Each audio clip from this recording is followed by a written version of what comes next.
We now come to the questions to the Prime Minister, but what I would like to point out that the British Sign Language interpretation of proceedings is available to watch on Parliament Live TV. We now start with questions to Prime Minister. Rachel Maskell. Thank you, Mr. Speaker. Number one, please. Prime Minister. Mr. Speaker, this morning I had meetings with ministerial colleagues and others. In addition to my duties in this House, I shall have further such meetings later today. Rachel Maskell. David Amos and James Brokenshire were both tragically taken from us. Both served this place with integrity and served their constituents well. And as we offer our heartfelt love and prayers to their families have offered us a new path to a new politics built on kindness and love. Mr. Speaker, Sarah Everard and Claudia Lawrence were both from York. And right now, women are feeling unsafe. Many women are unsafe. And the very people that should be protecting us are telling us to engage with potential perpetrators to identify them, to flag down a bus, or to know the laws of arrest better. Confidence in the police has taken its toll. But as women, we are confident and determined to change this. So every girl and every woman can live at home without fear, can go to school or work without harassment, can go online without objectification, and can walk our streets safely again. What steps will the Prime Minister take to ensure women with lived experience can lead on this work, and by when? Prime Minister. I thank her very much for her question, and she raises a most important issue, Mr. Speaker, one of the most important that this country faces. And I want all people in this country, particularly women, to feel confident in our police force, and I believe that they can and that they should. And what we're doing now to make sure that women in particular feel safe at night is we're investing in safer streets, in better street lighting, in more CCTV. But what we also have to do, Mr. Speaker, as I think the whole House understands, is ensure we deal with the systemic problems in the criminal justice system to ensure that men, and I'm afraid it is almost always men, get prosecuted for rape and for crimes of serious sexual and domestic violence in the way that they should, and that we secure the convictions that we should, Mr. Speaker, and that when we secure those convictions, those individuals get the tough sentencing that they deserve, Mr. Speaker, and that's what this side of the House believes in. Luke Hall. Thank you, Mr. Speaker. Having a prematurely born child in neonatal intensive care means that for families every day can be a struggle, practically, financially and emotionally. Trying to continue with life as normal whilst racked with worry and a guilt that simply never leaves you is just not possible. That's why the Prime Minister's commitment to deliver neonatal leave and pay for parents in this situation is so important. So will the Prime Minister meet with me to discuss how quickly we can put this through Parliament so parents are getting this support as quickly as possible? Prime Minister. Mr. Speaker, I will make sure that my honourable friend has the relevant meeting as fast as we can organise it. And I know that many parents, particularly those who have premature and sick babies, feel that the current system isn't working well for them. And that's why I can tell my honourable friend we will legislate to allow parents of children in neonatal care to take extended leave. Details of this policy were published last year, and we will bring forward the legislation as soon as possible. We now come to Leader of the Opposition, Keir Starmer. Thank you, Mr. Speaker. Can I pay tribute to Ernie Ross, a formidable campaigner who served this place and his constituents with great distinction for 3 decades. Mr. Speaker, I will pay my respects and tribute to James Brokenshire immediately after this Prime Minister's questions. Can I thank the whole House for the way the tributes to Sir David were handled on Monday? We saw the best of this House, and I want to see if we can use that collaborative spirit to make progress on one of the issues that was raised on Monday, tackling violent extremism. It's 3 years since the government promised an online safety bill, but it's not yet before the House. Meanwhile, the damage caused by harmful content online is worse than ever. Dangerous algorithms on Facebook and Instagram and Hope Not Hate have shown me an example of violent Islamism and far-right propaganda on TikTok. What I was shown has been reported to the moderators, but it stayed online because apparently it didn't contravene the guidelines. I have to say I find that hard to believe. So will the Prime Minister build on the desire shown by this House on Monday to get things done and commit to bring forward the second reading of the online safety bill by the end of this calendar year? If he does, we'll support it. Prime Minister. Mr. Speaker, I thank the right honourable gentleman for the spirit in which he has approached this issue, and I echo what he says about the need for cooperation across the House, because the safety of MPs, indeed of all public servants, everybody who engages with the public, is of vital importance, and the online safety bill is of huge importance to, it's one of the most important tools in our armoury. And what we're doing is ensuring that we crack down on companies that promote illegal and dangerous content, and we'll be toughening up those provisions. But, Mr. Speaker, what we are also going to do is ensure that the online safety bill does complete its stages before this House, before Christmas. And I'm delighted, or rather, that we do bring forward bring it forward before Christmas in the way that he suggests. And I'm delighted, Mr. Speaker, that he is offering his support, and we look forward to that. Keir Starmer. Thank you, Mr. Speaker, and I thank the Prime Minister. I think from that, and this isn't a challenge, it's to clarify that the pre-legislative scrutiny will be finished in early December, and that the second reading could, I think, be before the end of this calendar year. But we do need to get on with this. Telegram has been described as the app of choice for extremists.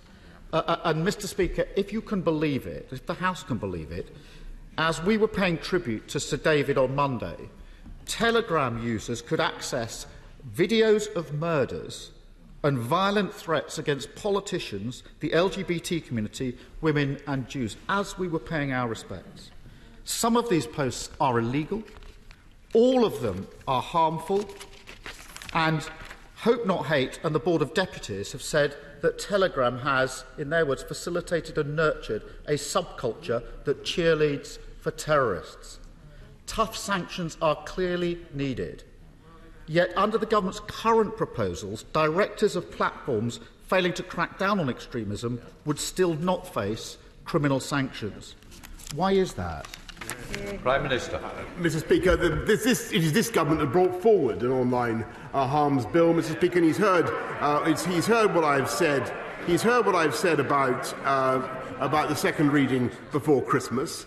And in the collegiate spirit in which he announced he began his questioning, I can tell him that we will continue to look at ways in which we can toughen up those provisions and to come down hard on those who irresponsibly allow dangerous and extremist content to permeate the internet. But, Mr. Speaker, I'm delighted that he's taking this new tough line, and I very much hope that he will get the rest of his party in the lobbies with us to join him.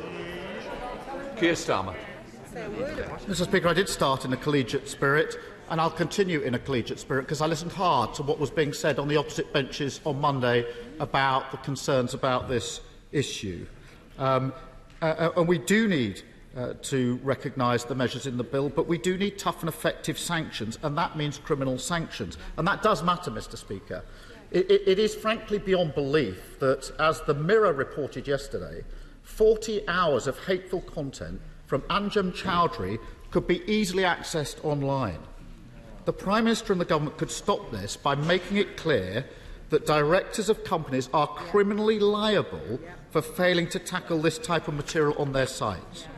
We don't need to delay, so in the collaborative spirit we saw in this House on Monday, will the Prime Minister commit to taking this away, looking at it again, and working with all of us to strengthen his proposed legislation? Prime Minister. I've already said that we're willing to look at anything to strengthen the legislation. I've said that we're willing to bring it forward, and we will bring it forward to second reading before Christmas. And yes, of course, Mr. Speaker, we will have criminal sanctions with tough sentences for those who are responsible for allowing this foul content to permeate the internet, Mr. Speaker. But what we hope for also is that no matter how tough the proposals we produce, that the opposition will support it. Keir Starmer. Mr Speaker, we're making progress. We've got the second reading committed to before Christmas. That is a good thing. And I think the Prime Minister is now committed to criminal sanctions. At the moment, they're a fallback position at the discretion of the Minister. They should be, in my view, on the face of the bill as the automatic default for the failure to act. Now, if we're making progress on that, then we're beginning to address some of the issues that were identified across the House on Monday. Yep. Can I turn to the report, the Commission for Countering Extremism, which was set up in the wake of the horrific Manchester bombings? 8 months ago, that Commission made recommendations to plug gaps in existing legislation and strategy, gaps that extremists have been able to exploit and are continuing to exploit. Yet Sir Mark Rowley, formerly head of our counter-terrorism policing, who led on those recommendations, said just this week, "I've had no feedback from the Home Office on their plans in relation to our report on the absence of a coherent legal framework to tackle hateful extremism." Given the seriousness of the matter and the clear need for action, why has the Government not responded to this important work?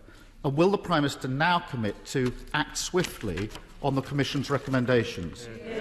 Prime Minister. Mr Speaker, the Government, my right honourable friend the Home Secretary, works with all parties to tackle violent extremism, and the UK has one of the strongest counter-terrorism and counter-extremism systems in the world, as a consequence of which we have foiled 31 terrorist plots since 2017. And I pay tribute to the work of Sir Mark Rowley, with whom I worked extremely closely while I was in London, and all those who are involved in foiling those terrorist plots. And I can tell you, Mr Speaker, that they will receive the complete support of this House and of this Government, nor will we allow them to be released, or those who are convicted, to be released early from prison, Mr Speaker, because that was one of the most important things this Government passed and which that party opposed. Keir Starmer.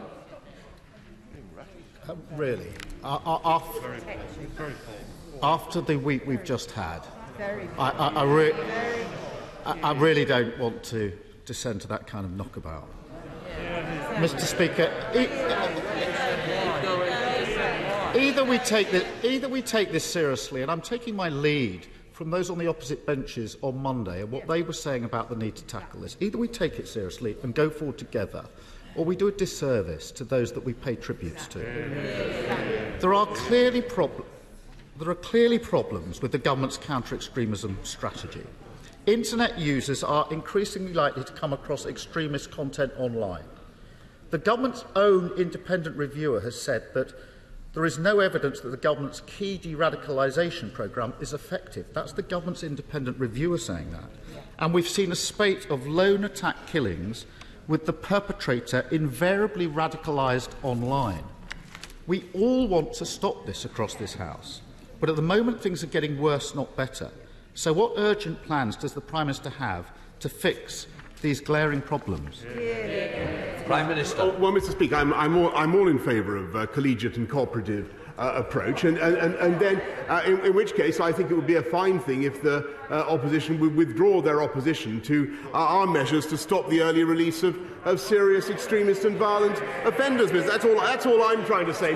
In a collegiate approach, and I'm sure that is what the people of this country will wish to see. But we will continue to do everything that we can to strengthen our counter-terrorism operation and to support all those who are involved in keeping us safe. And obviously, it is too early to draw any particular conclusions from the appalling killing of our colleague, but we will draw all relevant conclusions from that investigation. Keir Starmer. Thank you, Mr Speaker. The inescapable desire of this House on Monday to finally clamp down on the extremism, the hate and the abuse that festers online is incredibly welcome. Yeah.